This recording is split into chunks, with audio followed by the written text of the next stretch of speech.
I'm acting a fool. All right, what is up, guys? Today we are going to be replacing the front suspension, the front struts with some Bilstein B12 Performance Plus and the iBox spring setup. I've done the rears. It doesn't look that low right now, but I've heard that these have to settle, and that is in another video.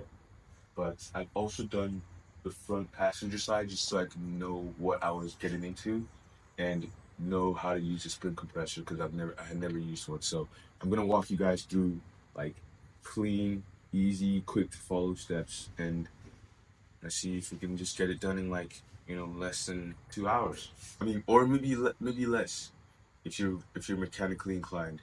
But you know, this is the first time I've done this setup, so it took me a little longer. And shout out to my girl, she's behind the camera, she's helping me out. All right, let's get started. All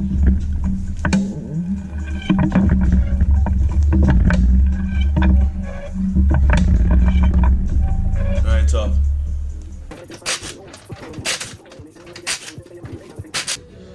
All right, so we have to get to a bolt.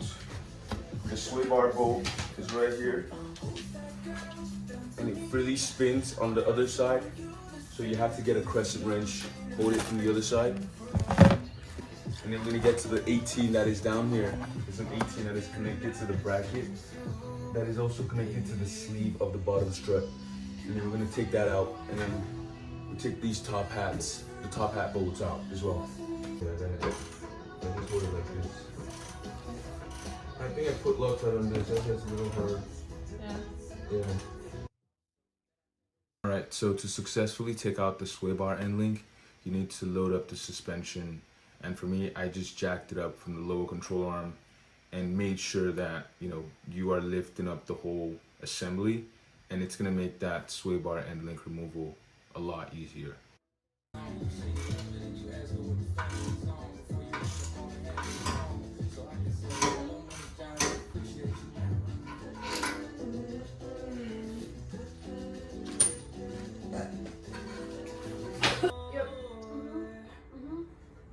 Let's come out this side.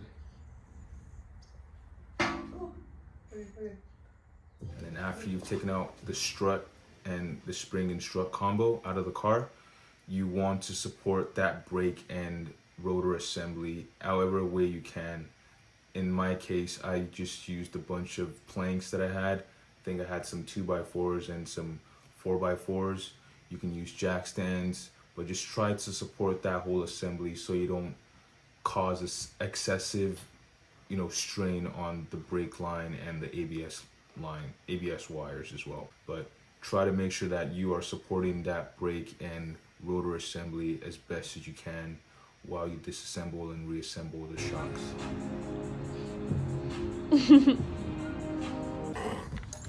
All right, so we're gonna take out the spring out here, you know, so we can be safe and shit. Alright, so for this job, I decided to use these specific type of spring compressors. I actually did get another type of spring compressor and tried those out. I did not feel comfortable with those because they didn't really have that extra brace holding down both of the spring individual compressors. So these ones worked like an absolute charm for me. This is what I recommend. This is the method I recommend. Clamping 3 springs on one side and perpendicularly clamping 2 springs on the other side, and just sort of compress the 3 spring a little more because that is what requires more travel. But as long as you work it and just, you know, compress one side and the other, it worked like a charm. So these are the spring compressors I would recommend for this job. It's off.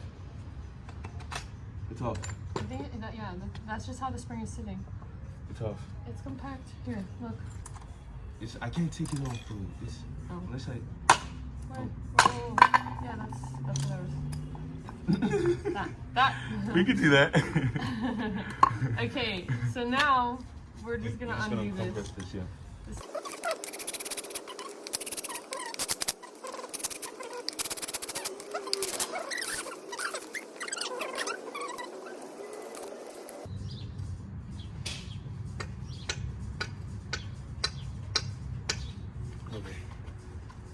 I'm acting a fool. I'm acting a fool right now. I'm gonna clean that off. And then we're also gonna, we're not reusing this. This is a top hat, we got new ones. We're gonna reuse this cover for the top hat. But we're gonna reuse this. And we are not reusing this because the Bilsteins come with fresh ones. Obviously real quick, but yeah. Alright, so I lined up the car. the pad, and I got this in there. The boot is on the bottom of that. And now we're following the pattern of the spring as well, and eye box should be on the outside. Yeah, super lined up. Yeah, you gotta line it up right there, but the spring does not, you know, go all the way to the old, where the old one so was. yeah, there's like a little bit of a if gap. you see the bottom of the old spring, it's a little different than this one. Yeah. Okay, now I've cleaned this one. This is gonna go on top of this. Let me clean this one first, actually. Yeah, so we just got new top hats as well. You know, we're not trying to reuse anything that we don't have to reuse. Like so. Try to fit it super snug. Show you guys a closer shot. See the spring, see that bolt is already protruding out, so I'm just gonna press it a little bit, just compress it on either side, and then we'll put a washer on top of this. A washer goes on top of that, and then yeah, and then the top hat. Cool.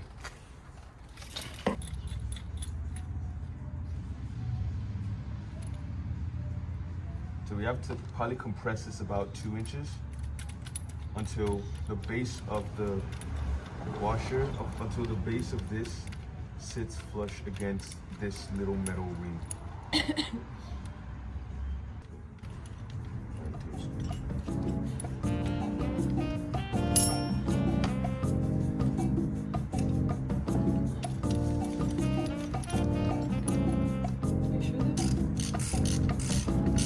Walk them down. I'm trying to see which side is more. The thing is below it, so now you can see it's touching the bottom washer. So now we can tighten these up. So I'm gonna get the washer that was on there, like so. This, I just like to grease everything, you know. Put that on there like that. Then we'll go grab our new bolt. It's a 22. No, it's the right way. All right, I just want to say my apologies for mixing up the nuts and the bolts. I'm not thinking about nuts like that, bro. Please, don't get on my case, please.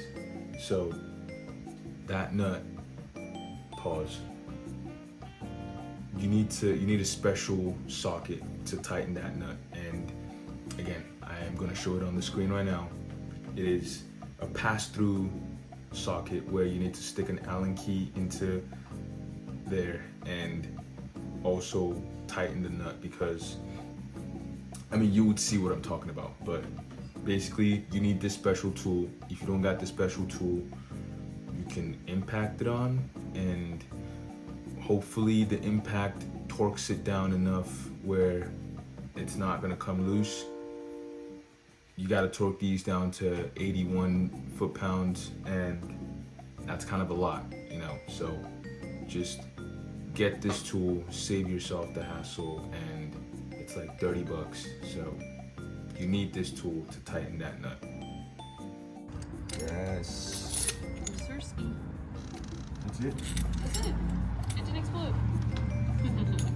Stop messing with the boot. Otherwise it's gonna come off the rim. And that is how you put your shocks together. We try to torque it down. We're gonna try to torque it down back on the car, but let's put this on the car. Let's try to install it on the car real quick. All right, so installing, I mean, I don't really have like that great of a footage of installing the shocks back in the car, but installing the shocks back in the car is just as easy as taking it off. You have 3 main things to attach, right? So it is the bottom sleeve / bracket that holds the brake and ABS line, and it's also the sleeve that tightens the bottom part of the strut. you need to torque that down to 62 foot-pounds. That's that 18 millimeter bolt. And then after that, you can jack up the suspension from the control arm into where the sway bar end link is gonna go in smoothly and straight on, and you're gonna tighten that nut down to 42 foot-pounds, and then the top, 3 strut mount bolts, those are gonna be tightened to 25 foot-pounds, between 23 to 25 foot-pounds. But I took these out for a drive. They were amazing. A little stiff at first, but that's to be expected. And a drive-in video, a reaction is coming soon after installing all these parts on the car. But it's just as easy as that. You got 3 things: the bottom 18 millimeter bolt, the sway bar end link nut, and those top strut mount nuts, and the car is back on the ground. And tires, put them tires back on, and you should be good to go. So if you guys really enjoyed this video and found it pretty comprehensive enough, like, share, subscribe. Use this as some sort of research. Use this as a reference, as well as other videos, because I watched other videos to make this video and to know what I was doing myself. So just kind of use this video as some sort of reference for you as well. But I have nothing else to say. This was a great job, and if I took it to a shop, they would have probably charged me like 2 bands for this whole job. So I ain't got 2 bands to give someone. I'm definitely not paying someone $500 an hour to do a job that I can just do myself with a little bit of research. And that is why I'm also making this video, as a means of research material that you can use to do your car, because this could apply to a lot of BMWs from this era, early 2000s and and the 3 Series, the X3, the 1 Series, all share very similar geometry, suspension geometry. So I hope this video helped. If you liked it, like, share, and subscribe, and I will see you in the next video. Peace.